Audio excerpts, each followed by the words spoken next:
पहले संजीव आपके पास आ रही हूं कि विपक्ष तो यहां सीधा सीधा आरोप, क्योंकि कल मेरा आपसे सवाल यह था कि ये बजट मोदी सरकार के पिछले 10 सालों के बजट और इस बजट में कितना फर्क होगा 2024 के, इसका भी आप जवाब दीजिएगा, क्योंकि अब तो उसका आकलन और आसान हो जाएगा आपके लिए। और साथ ही जो विपक्ष आरोप लगा रहा है कि भाई सब ले गए नीतीश नायडू, अब आज इंडिया आर पार के मूड में दिख रहा है, संसद के बाहर प्रदर्शन करेगा, 27 जुलाई को नीति आयोग की होने वाली बैठक को भी बहिष्कार करने की रणनीति बना ली है।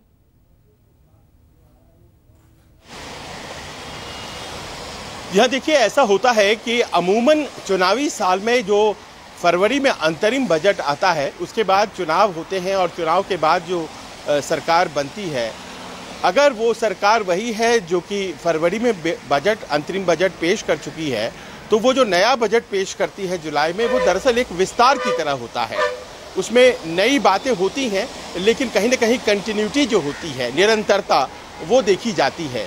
लेकिन कल का जो बजट आया है, विपक्ष ये कह रहा है कि ये तो नई इबारत ही लिख दी गई है। रिकॉर्ड बनाया है कल निर्मला सीतारमण ने, मोरारजी देसाई ने लगातार 6 बजट पेश किया था, उन्होंने 7 बजट पेश कर दिया, लेकिन रिकॉर्ड दूसरे स्तरों पर भी बना है। विपक्ष का ये कहना है कि केवल कुर्सी बचाओ योजना के तहत ये बजट बनाई गई है।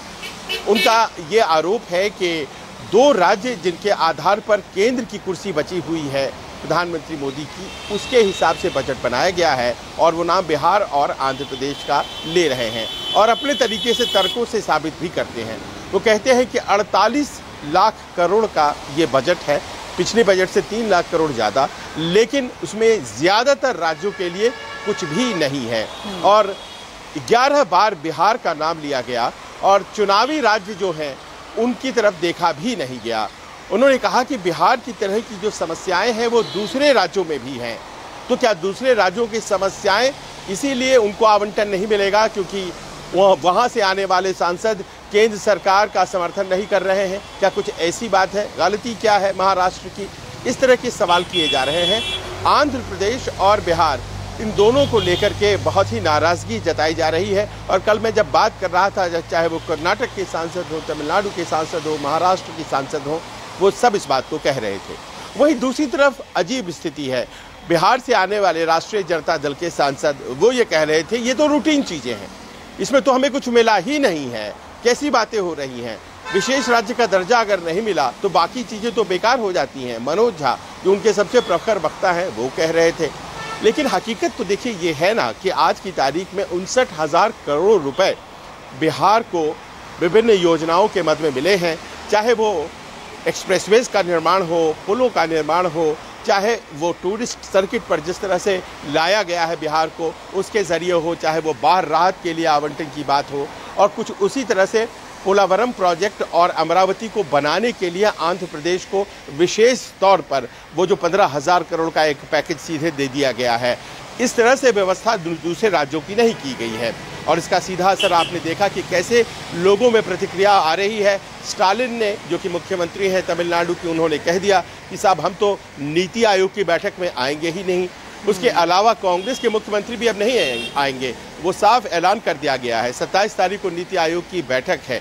तो ऐसे में ये लग रहा है कि इस बजट में जैसे कि पहले के बजटों में होता था कि अगले दिन से चर्चा शुरू होती थी और चर्चा के दौरान विरोध प्रदर्शन किया जाता था और कहा जाता था कि देखिए इसमें आवंटन नहीं है, हमारे राज्य को नहीं मिला। ऐसा लगता है कि बहुत संगठित तरीके से आज से ही उसका विरोध शुरू हो जाएगा और कुछ ऐसा विरोध होने जा रहा है जो संभवतः चर्चा को भी बाधित करेगा, क्योंकि कांग्रेस के सांसद मिल रहे हैं, विपक्ष के सांसद मिल रहे हैं और सदन में टक्कर होगी। कुछ इस तरह का मिजाज अभी से दिखाई पड़ रहा है। आने वाले दिनों में ये भीषण टक्कर और बढ़ेगी।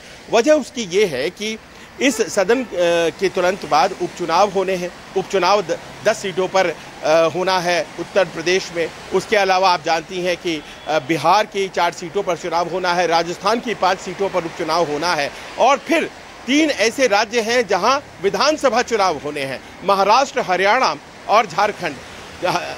हरियाणा से दीपेंद्र हुड्डा सांसद हैं, तो वो मुझे कह रहे थे कि देखिए उन्होंने एक बार भी हरियाणा का नाम नहीं लिया, अब हरियाणा वाले 2 महीने बाद उनका नाम नहीं लेंगे। तो ऐसा लगता है कि उन चुनावों की दृष्टि से अभी जो है आप सदन में टकराव देखेंगी और ये टकराव बदस्तूर बढ़ता रहेगा, क्योंकि चुनाव सामने है, ये करीब करीब तय है। सरकार का ये पक्ष है कि ये अपने आप में गणना करना कि केवल 2 राज्यों को मिला है, ये गलत है। और अगर आप बारीकी से पढ़ें तो आप पाएंगे कि हर राज्य के लिए कुछ न कुछ व्यवस्था की गई है। हिमाचल, उत्तराखंड, सिक्किम, हर राज्य के लिए। अब बाढ़ की ही बात है तो क्या असम के लिए नहीं किया गया है? अगर बिहार के लिए किया गया है तो ये पक्ष प्रतिपक्ष के दावों के बीच ऐसा लगता है आने वाले दिन संसद में बहुत हंगामेदार रहने वाले हैं और उसकी शुरुआत आज से होने वाली है। बिल्कुल, पहले ही मुद्दों की कमी विपक्ष के पास नहीं थी जो हंगामेदार हम प्रिडिक्ट कर रहे थे, लेकिन अब इस आम बजट ने और हवा दे दी है।